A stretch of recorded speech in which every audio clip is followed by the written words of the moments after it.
Blake Lively and Justin Baldoni have been involved in multiple feud that has always caught headlines, even leading to a court hearing in 2026. But before then, let's go back to where it all started. Actor-director Justin Baldoni is now suing his former co-star Blake Lively and her husband Ryan Reynolds. Justin Baldoni made a name for himself as Rafael Solano on Jane the Virgin, then created Wayfarer Studios to direct passion projects such as Colleen Hoover's It Ends With Us. He's famous for being an outspoken feminist and anti-domestic violence advocate, the exact issues that have embroiled his film and off-screen drama. Blake Lively rose to A-list status as Gossip Girl's Serena, and then cemented her star status with big blockbuster turns and her marriage to Ryan Reynolds. Loved for her Instagram perfect style sense, she was cast as Lily Bloom, only to be accused of taking over the production, employing PR smear tactics, and, yes, borrowing Britney Spears' actual dress to psyche out her director. This is not your average Hollywood breakdown. What started out as a labor of love turned into leaked messages, midnight digs, and a $400 million lawsuit battle. From bizarre fashion rituals to on-set chaos, this feud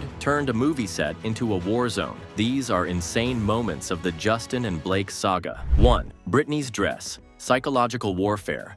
On the It Ends With Us red carpet, Blake served up one of the most dramatic red carpet digs ever. She wore Britney Spears' actual 2002 denim dress, complete with vintage lace and crystal embellishments, and thanked Britney in the end credits of her film, Special Thanks. I was a huge Britney Spears fan in high school. What adolescent boy wasn't? To Justin, who's publicly professed to being a Britney superfan at 18, it came off like a pointed taunt. TikTok detectives noted the timing and look were too perfect to be an accident. Later leaked text message screenshots revealed Blake had described the stunt as yummy for trolling. Social media reactions varied from thrilled she's trolling him with pop heritage artillery to horrified this is petty and mean-spirited. Tribute or trolling, she wore that dress and turned fashion statement into psychological warfare proof that in this feud, even haute couture is a weapon. 2.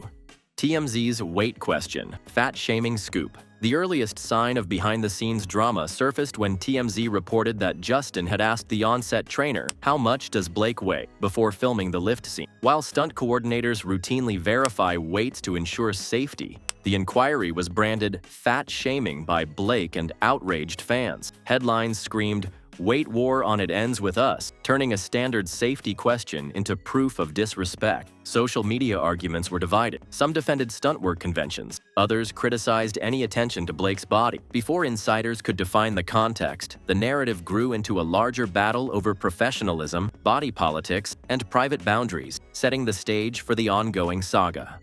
3rd. Lingering kissing scene. Controversy.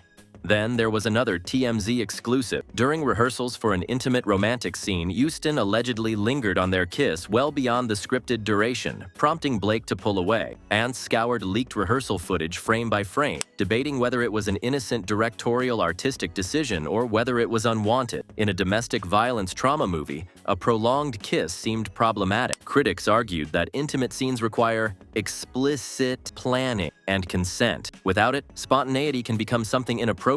This rumor fueled worries regarding respect on set, demonstrating how easily creative freedom can result in issues. 4. Improvised intimacy. Without a coordinator. Building on the kissing scene drama, Blake's lawsuit later alleged that Justin improvised multiple intimate touches without any intimacy coordinator present, skipping the very protocol modern productions use to protect actors' boundaries. Industry insiders warned that while improvisation can heighten realism, removing professional oversight, especially in a film about consent, creates a volatile atmosphere. Production logs, later cited in her complaint, showed crew members flagging these unscheduled embraces. What began as creative spontaneity morphed into key evidence in her harassment claims, underscoring how quickly on-screen trust can dissolve when formal protections break down. Justin, for his part, insisted the moments in question were part of a collaborative process, claiming Blake gave verbal cues that encouraged spontaneity. He argued that their scenes required emotional fluidity, and any lack of coordination wasn't malicious but an unfortunate oversight in a fast-paced shoot. In his legal response, he framed the accusations as weaponized misunderstandings, alleging that Blake's retrospective discomfort was being twisted into a narrative to sabotage both his reputation and the film. 5.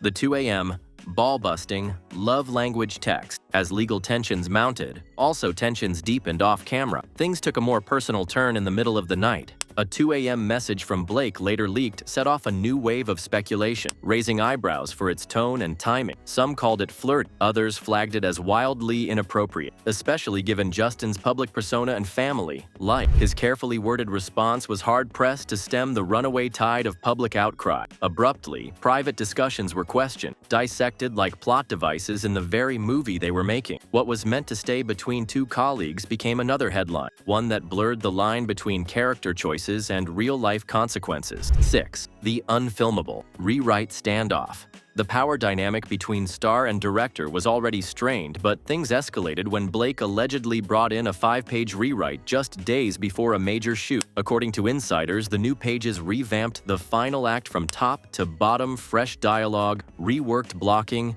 and a radically different ending. But instead of running it through the writing team, Blake reportedly walked it straight to the crew, already explaining how it should be shot. Justin, blindsided, shut things down and called the draft unfilmable. That's when the standoff began. While Blake insisted she was elevating the emotional truth, others called it a creative ambush. Reports even suggest she wouldn't move forward unless her version got serious consideration. One crew member likened the atmosphere to hostage-level 2 stars locked in a silent war, each pulling rank in real time. We help each other, we work together so much. The iconic rooftop scene in this movie, my husband actually wrote it. Nobody knows that. Though a compromised version of Blake's rewrite eventually made it into the shoot, the damage was done. The director and his lead actress were no longer collaborating, they were competing. And while some of this is based on anonymous leaks, there is confirmation that Lively made script and wardrobe changes without clearance, pushed her edits with backup from Ryan Reynolds and Taylor Swift, and even allegedly took control of the film's editing process. So,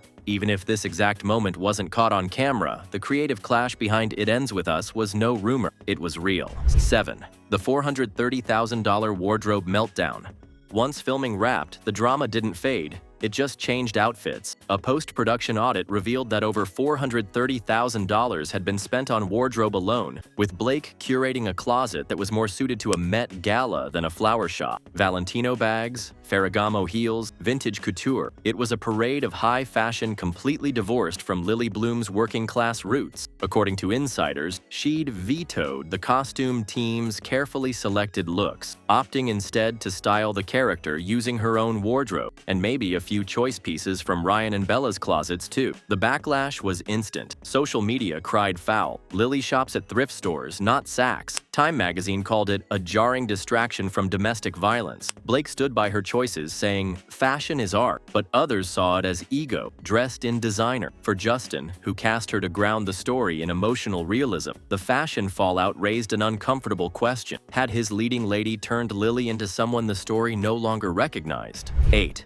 The $400 million lawsuit battle. All roads led to the final showdown. Blake's lawyers shot first, accusing everything from invasive trailer incursions to unauthorized ad-libbed scenes and professional misconduct, charges that can end a director's career. Justin returned fire, not only with words, but with a $400 million defamation countersuit that named both Blake and Ryan Reynolds. It wasn't a feud, according to the filing, but a deliberate takedown intended to hijack his film. But he did not stop at court documents. Justin launched a scorched earth website, a 168-page electronic file full of annotated texts, time-stamped production logs, and behind-the-scenes video, all intended to refute Blake's claims one receipt at a time. Reporters dubbed it Amber vs. Johnny 2.0, a cinematic showdown playing out step-by-step in public, with careers, millions, and possibly even lives hanging in the balance. One thing was sure: whatever story this movie tried to tell, it had already been surpassed by the real story taking shape outside the screen.